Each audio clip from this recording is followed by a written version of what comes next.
across the globe, when men are told, toughen up, you cannot cry, man up, mard ko dard nahi hota, men don't feel pain. Did you go through it, Atul? Where somebody, if a man is crying, it is looked down upon. Exactly what you say, mard ko dard nahi hota. Our movies said that. किस मिट्टी के बने हो तुम? तुम्हें दर्द नहीं होता? जो मर्द होता है उसे दर्द नहीं होता मेम साहब. Movie called Mard, I think he said the same dialogue, mard ko dard nahi hota. But unfortunately, Atul, the statistics say a completely different story. Now, we do know that in India, the numbers would be dismal. But here in a first world country like Canada, the results are shocking. According to a report last year by the Canadian Men's Health Foundation, the men that were surveyed, about 64% of them reported being high to moderately stressed, and 67% of them actually reported that they never reached out and got professional help for their mental health issues, which is absolutely shocking. India recorded around 1.7 lakh deaths in 2024 alone, and daily wage laborers accounted for almost 30% of those deaths. If I'm not mistaken, India is the suicide capital of the world, and that I think is because, obviously, surely because of our population, especially when they come from the villages. Many of them are not educated, and the kind of jobs which they get in the cities are very, very menial in labor, and as a result of which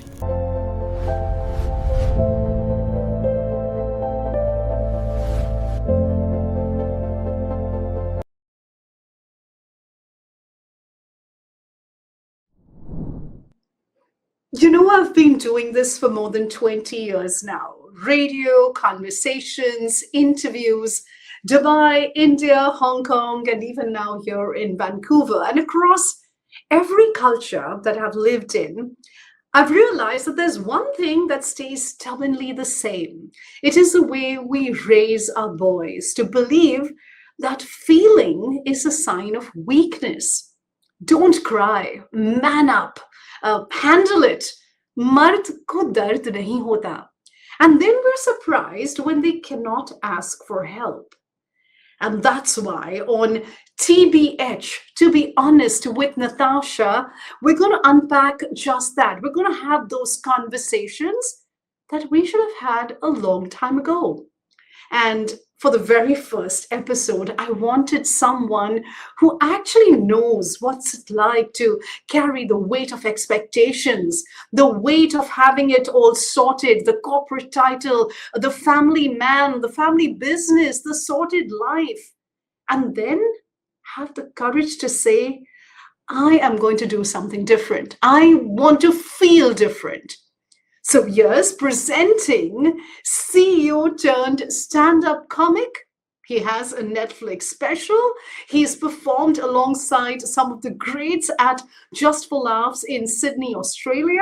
So he is the OG of stand-up comedy in India and one of my favorite stand-up comedians. Give it up for Atul Khatri. Thank you, first of all, Natasha, and congratulations for this TBH which you have started. So excited that I am one of the first guests. And since I'm the first guest, I'm sure it will do very well. And Atul, I must thank you from the bottom of my heart for being part of the show for my very first podcast with TBH with Natasha. It really means a lot. Thank you so much, Natasha, for the opportunity. That's wonderful. Now, Atul, for people who don't know your backstory, you were a CEO. You come from a family, a Sindhi family at that. You had your own business. You had an engineering degree. That's every Desi parent's dream. And then at the age of 43, you give it all up and decide to go for an open mic. Like, what were you thinking? So I think it was midlife crisis, and to be very honest with you, my wife was egging me because I was in an IT job, and in IT job I was into services, and it's very, very stressful. You're really working 24/7, 365, and my wife is saying you should have some other aspect to your life than just work, work, work. And actually, honestly, she egged me, and I went for my first open mic. 43, 44. I did comedy. I enjoyed it very much, and then I did both my work and comedy for 4 years. And finally, at the age of 48, I resigned from my CEO job and got full time into comedy. I was very lucky that in one life I've got to live two lives. That's beautiful. On one hand, you have your wife, Shaguna, who has encouraged you to take the road less traveled. And the better part is that you actually listen to her. So, Shaguna, if you're tuned in, that's amazing. Well trained, well trained. Well, actually, that's a neat plug in for his next show. And he's doing a North America tour, which we're going to talk about during this episode. So stay tuned for that. All right, let's get to the real stuff now, Atul. The title of today's episode is Real Men Don't Cry. And the irony behind this statement is that South Asian men, and probably across the globe, are conditioned to believe that they need to be tough. They need to man up. They need to be tougher than the rest of us. Mard ko dard nahi hota, typical Bollywood style, which translates to men do not feel pain. Atul, did you go through something like this? Yes, I could say so. I could say so. I mean, fine. I will not deny that. A society is such which doesn't allow. Where somebody, if a man is crying, it is looked down upon. Exactly what you say. Mard ko dard nahi hota. A movie said that. I looked up at Amitabh Bachchan, and Amitabh Bachchan had his movie called Mard. I think he said the same dialogue. Mard ko dard nahi hota. So when your idols talk about you, you really feel that this. But I think slowly, as I think as time progressed, as a human being, you get to de-learn a lot of stuff and also learn a lot of stuff. And thanks to comedy, I really give, because in comedy I was hanging around with a very different kind of people, and I learned from those people and also unlearned a lot of the other things which I had learned. And uh, and yeah, I think it is absolutely okay to cry. We are as human as anybody else. We also go through the same emotions. To till how long will a somebody hold back his emotions? And there are some moments which you can't hold back your emotions. Could be anything. And they don't know how it gets triggered. And I think it's absolutely okay to cry. And now, in fact, uh, it's become normalized. It's okay for people, for men to cry. So I think things have changed, and it's changed for the better. Yeah. We also have a right to emote just as anybody else. But unfortunately, Atul, the statistics say a completely different story. Now, we do know that in India, the numbers would be dismal. But here in a first world country like Canada, the results are shocking.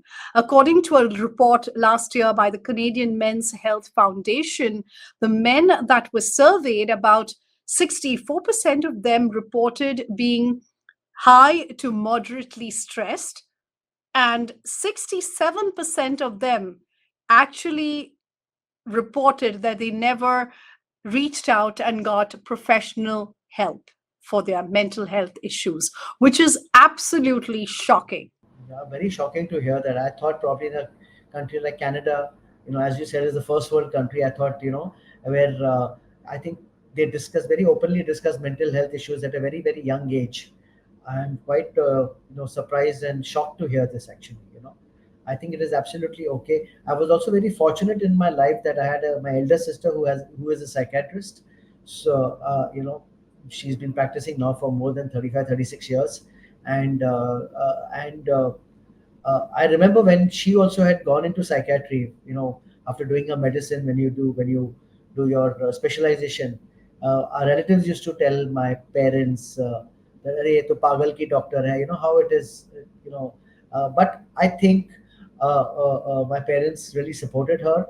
And I think because I had a sister as a psychiatrist is a very, very, uh, I wouldn't say early age, but I realized that just like how you have a physical uh, problem, physical health, you go to a doctor. Exactly for mental health, you have to go to a counselor or a doctor or a psychiatrist. Uh, yeah, and India too, I'm sure it is. The figures are much, much more dismal than how you mentioned to me in Canada. And I think, but things are changing. Things are changing. People are talking about it.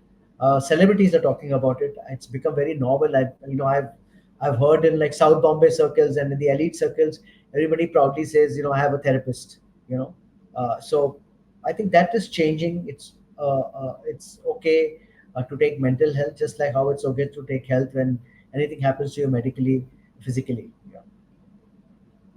And Atul, you did mention about the South Mumbai folks, which people who do not know are actually very well educated and they are from the affluent class more often than not. But here comes to mind another article I read on the Economic Times, which said that in 2024 there were 1.7 lakh deaths, and out of which 30% of them were of migrant workers dealing with mental health issues.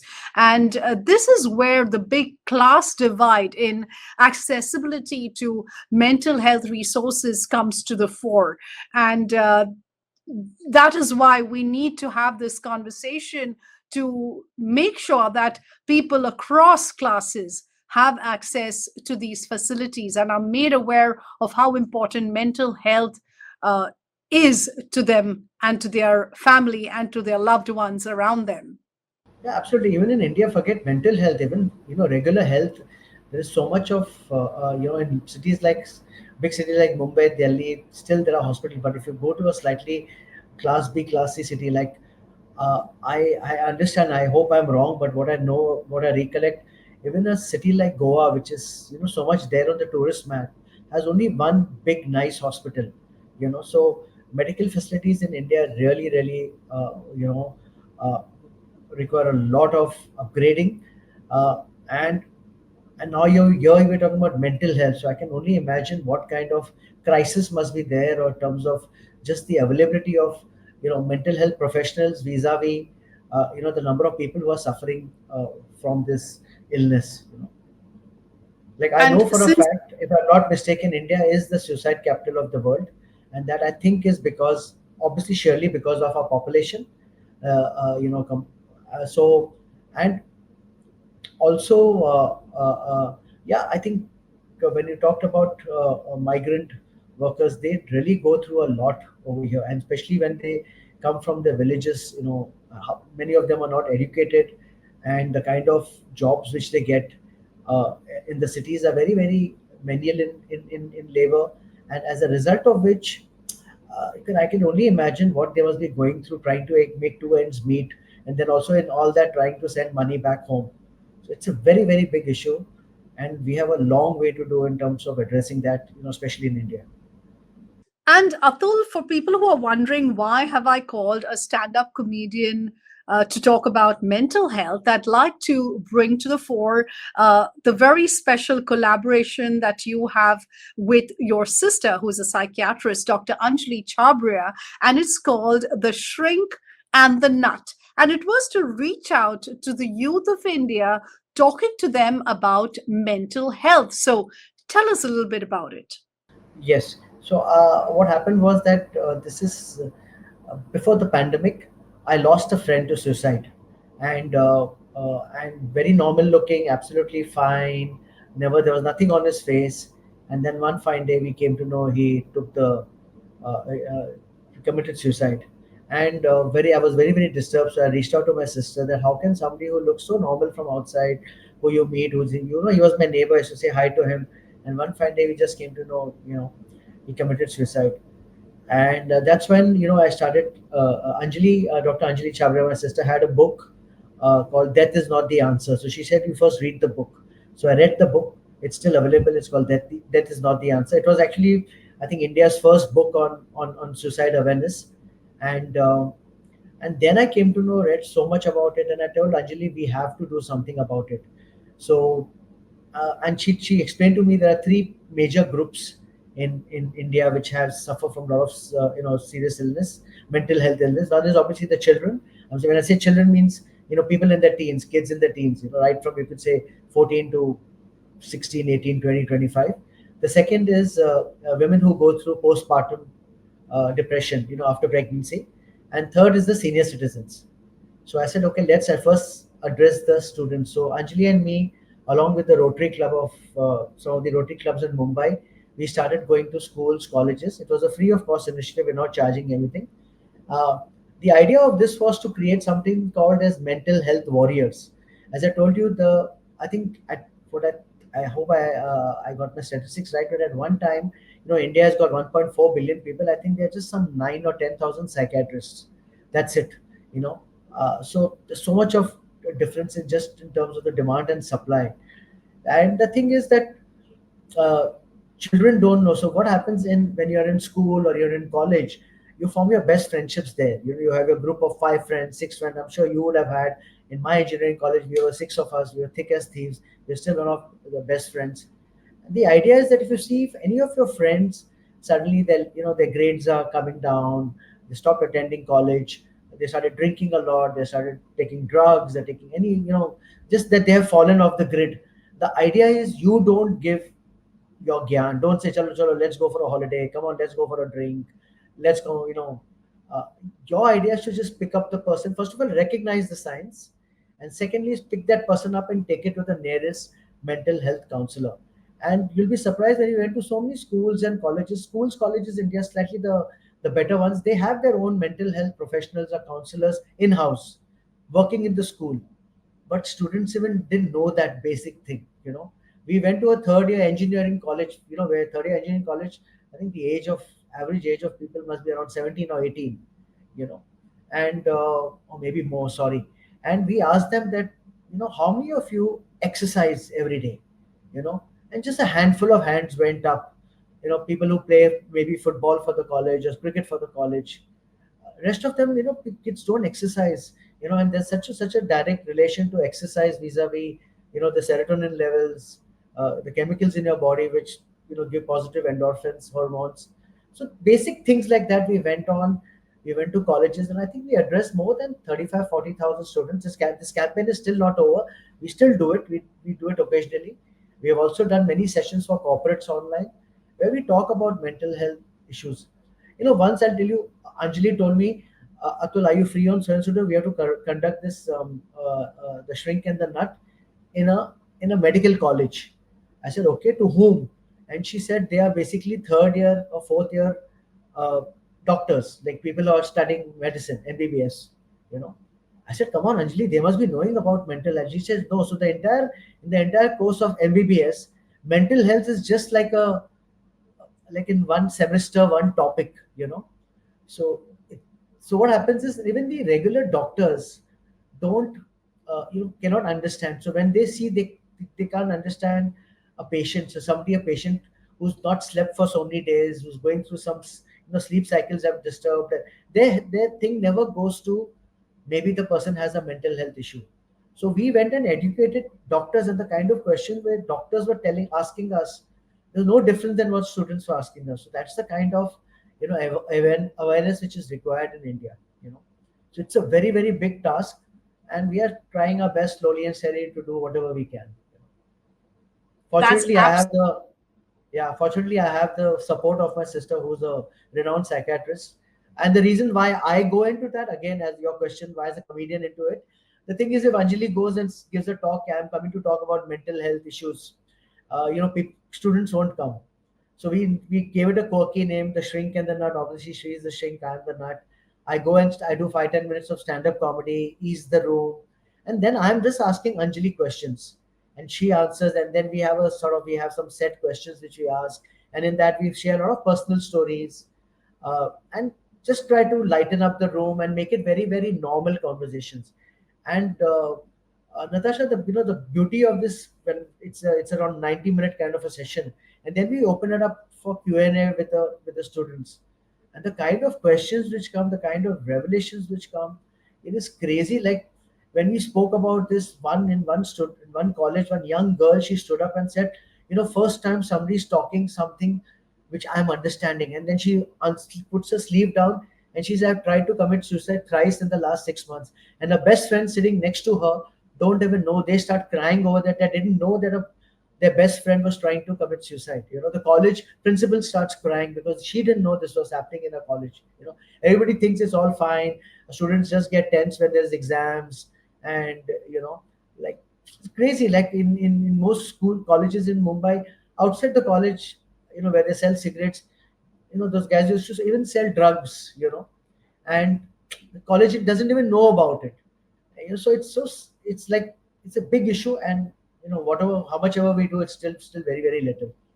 And along with the judgment, people just tell, someone who is going through depression, अपने family से बात कर लो, talk to your family, talk to your friends, you'll feel better. While it is all right and you need to talk to someone you trust, you need to talk to a friend, at the same time, to deal with your emotions, to regulate your emotions, you need professional help. And that a friend cannot do for you. A friend is there indeed, but you need to go to a mental health professional to get the proper guidance and assistance. You Yeah, need to. I that's it. We were telling, we should say your job is nothing just to see that you pick that person up and take them to a mental health, because they will resist. They'll say nothing is wrong with me. Are you crazy? I'm absolutely okay. I'm just going through some bad phase. And also the thing which Anjali told them is that listen. Don't, first of all, don't judge. Don't get judgmental. Don't make opinions. Just listen how you would just quite just listen to them, absorb what they're saying. And if you feel that the person has some suicidal tendencies, please inform the family members. Don't take it lightly. Because one of the things which I read in the book, and whenever somebody has committed suicide, they do give signs of help. They cry for help in some way or the other. They'll say some things like, maybe next World Cup I will not be there. Next Diwali you won't see me. They give hints. It's not that they're one day fun, fine day there. So they are actually, in a way, they are seeking for help, and somehow they don't want to say it, so they give it in hints and things like that. The idea is to recognize this, and take immediate care for it. Like Anjali said, if you have an accident, car accident, you rush to the hospital, no? So you don't wait. So exactly like this, it has to be taken very very seriously, and serious action has to be taken. Don't take it lightly.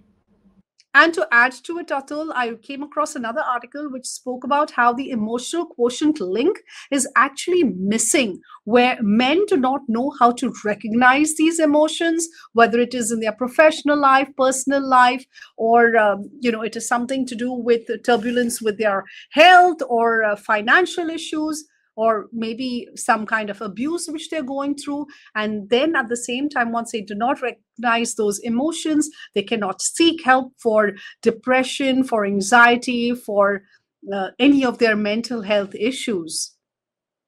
Yeah, and nowadays what has happened is, social media, especially among the young kids and everywhere, it's such a everybody posts the best food they eat, the best holiday, the best experiences, the best movie, the best party they went to. And somebody who who's going through already some kind of an issues, and seeing that, oh my god, all my friends are having fun, I'm not, where am I, you know and so even social media has played a very very important, I would not say important role, but a role in so many of these cases going up. And so in Anjali's talk, we do talk about social media. We talk about bullying, cyberbullying, trolling. A lot of young girls or girls, when they're internet, they are subject to trolling. And even we get trolled. I mean, as a comedian, I get trolled so often. As a reporter, people get trolled. You say anything because everybody's got a bloody phone, and they have a access to reach out to you directly, and they just go after you. And there are people without any names, without any display pictures. You don't even know they are real people or they are bots, just going after you. And they can really take a lot of toll on your mental health. Especially somebody who's very new, a celebrity who's very new to social media, who suddenly got a lot of fame, and then when one wrong thing happens and the entire media trolls them, the internet trolls them, they somehow can't take it. A lot of them, crumbled under the pressure, they leave social media. So again, there are a lot of these other issues which have come out in terms of social media, in terms of just so much of information being thrown at us. Like there's a war going on right now in the world. Now Anjali tells very clearly that, is it in your control? Can you control it? If you can't control it, don't take too much to it. Like one of the first questions which we ask in our Shrink and the Nut is, what is the difference between sadness and depression? you know and Anjali obviously answers that. Because people have taken that sadness and depression is like, very synonymous. It's not that. They're two different terms. There are two different things attached to it. So yeah. And Atul, with the topic that I have today, real men don't cry, in my own personal experience, some of the men in my life do not feel comfortable going to a counselor. They think it's all, as they say, humbug. They think that they can deal with these emotions themselves just by, taking a walk. They would be able to deal with it. But at the same time, I remind them that whatever they're going through, if they could go and seek professional help, it would be so much more easier, and it should be normalized, right?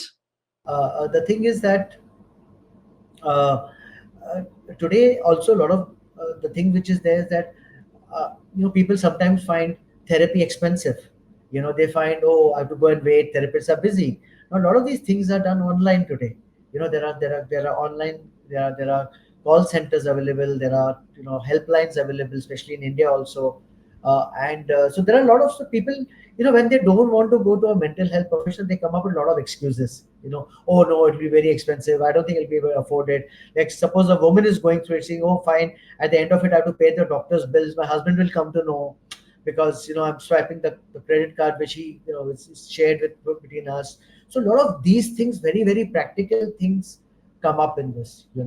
Like, I know for a fact that Anjali should tell me, like, a woman who's having a lot of maybe problems with a marriage or things like that, she came once, she wouldn't want to be saying, because listen, I need to pay you, and the credit card is shared between me and my husband. He'll immediately come to know, why the hell am I paying so much? So it's just very small, simple things like these, do matter. But now, at least, as I say, I feel, at least when I see, when I perform in comedy clubs, people talk about therapy very very openly. Like, I was there that day. I was at the comedy club, and this comedian was talking about therapy, and he just, how many of you take therapy? And a lot of people raise their hands, without shying. So it's okay. I think it's changing, but still a long way to go. Still a long way to go. And maybe I live in Mumbai, my exposure is different, but you said in Canada also things are very much similar. So I think people have to recognize that, as Anjali says, that that mental health issues are nothing but some chemical locha which is happening in your brain. You don't know. You'll be absolutely fine. You'll just wake up in the morning and suddenly there's this, the sense of gloom in your body. You don't want to get up. You don't want to get out of the bed. You don't want to, you stop taking care of yourself, and you don't know why it's happening to you. I think one of I don't know if a lot of your Indian people follow you. I think one of the best episodes of Coffee with Karan, which I had seen, was with Deepika and Ranveer. I think it's still there online or wherever it's there. It's a beautiful episode where how Deepika says, I should go for a party, and suddenly, I don't know what used to happen. I'm just sitting in a corner and crying. And Ranveer used to ask, what the hell is, why are you crying? Like, but he said finally he recognized it. And then he started, taking care of that. So I think these things just, it's actually some chemical issues which happen in your brain, which you have no control about. So one small thing can trigger it off. One small thing, you're looking for a holiday, and tomorrow you come to know that the war has started and all airlines are shutting down, and it can just throw you back. Then Anjali says, you have to realize the war is not in your hand. You're so how you handle it, uh, like in the pandemic, one of the biggest, lot of, pandemic was a place, period where a lot of these things came out, because people were using the same bed to eat, to sleep, to even work, you know and they started sort of getting into that. So yeah, I just, there are a lot of issues to talk about, and I think people should be very very open to taking any, and it's okay to cry, both men and women, and it's okay to recognize this thing and address it. And there are medicines available, there are techniques available, there are counselors available who will tell you how to cope with the systems. And I think that's the way going forward. You live one life, live it beautifully, and take help wherever required. Absolutely, Atul. Now, you mentioned Deepika Padukone, who is a Bollywood superstar. For me, she is an icon and a voice for mental health advocacy. She was one of the first few people to acknowledge that she has gone through depression herself, and an entire generation along with her had the courage then to come out and acknowledge that they had mental health issues. So when we have a voice like her, and then we have someone like you, Atul, who through your comedy, through your work, through your collaboration with your sister, Dr. Anjali Chabria, you're doing such wonderful work to raise awareness about mental health. This is what society needs across classes. People should see that it is normalized to talk about their mental health. And before I let you go, I know you're coming to our neighbor down south. I wish you were coming to Canada. But tell us a little bit about Well Trained, the North America tour. So this is my new show. New show means it's been there since last 1 year, and I'm coming to North America with the show. It's a show called Well Trained, where I talk about my experiences with my family, with my dog. I have a dog. His name is Mr. Butter Khatri. He's an adopted indie dog, and I hear that Butter Khatri has more fans than you, Atul. Than you have. yeah, absolutely. I go somewhere. He saying, "Oh, like we know butter, we know butter." I said, "Okay." And they say we follow butter. I said, "You follow me?" He said, "No, we don't follow you. We follow butter." On Instagram. So this is So it's a 90-minute show. It's a fun show. It's now the reason, as you know, we write a show, then we take it across everywhere. So now when I'm coming to America, it's like well cooked. I'm touring around 11 cities in the US, uh, right from Boston to Washington to Chicago to in Texas I'm doing Dallas, Houston, Austin. Then I'm doing the Bay Area. Then I'm coming to Seattle. So if you're close to Seattle and if you have an American visa, please come all the way from Vancouver. I believe it's just a 2-hour drive from Seattle. So come to Seattle, and then also doing the Chicago and also doing New Jersey. Yeah, it's my fourth tour in the US, and it's always I love US. It's fun. I mean, I don't like traveling too much in America, but because of the long TSA lines in the airports. But other than that, uh, America is fun. Fun to come and perform over there. I love the audiences there. and your Seattle show is on the 21st of June. So how do we get tickets for that one? Yes, I think 21st of June. Yes, Seattle is 21st of June. Yes, it's a Sunday. You can go to my website atulkhatri.com. Under that, you can find the ticket link and you can go and buy the tickets. And one final question before I let you go, Atul. What would be the advice you would give to your younger self, the young Atul Khatri? I must say, though, I love the older Atul Khatri more. Yeah, I mean, I like him more. I would say uh, I don't know what to say to my younger self. My younger self would be like, you should have lost more weight when you were young. I don't know. I think I'm a little overweight, and that's because of my eating habits. So I think I would have corrected that right in my this. But I, honestly don't regret anything. People say, "Oh, would you wish you were got into comedy earlier?" No, I thought there was a time for everything. I lived my life. I had never, even if I did my 25 years of my IT job. I never, well, there was not one day that I didn't enjoy doing it. And so it's not that I had any regrets. Oh, I should have got into comedy earlier. Nothing like that. I think it all fell into place at the right time. And honestly, really no regrets as such, or nothing I would tell my younger self other than I should have been more thinner and maybe more taller, but that's not up to me. That's up to my parents. But I remember how in Indian homes they put this iron pipe on the door, and your parents used to go hang on it. You'll become tall. I used to hate that. I wish I would have listened to them. I maybe have been more taller. I'm not so short. I'm around 5'5.5", but I think I should have been 5'9", 5'10". That would have been the ideal height for me. And I don't think Shaguna is complaining, Atul. So, congratulations. I know you finished your 33 glorious years of being married. Congratulations. And really, years wishing Shaguna, your daughters Disha and Mishti, and sweet little Butter Khatri all the very best. Thank you so much, Atul, for being part of my very first TBH with Natasha. I cannot thank you enough. Thank you so much. Wish you all the best. Take care. TBH with Natasha. And I think that's what this whole episode comes down to. Real men don't cry. It's a narrative which has been passed down to us from generations together. It's time to rewrite that. Real men cry, real men grieve, real men sit in therapy, real men pick up the phone, call their sister, friend, wife, and say that I need help.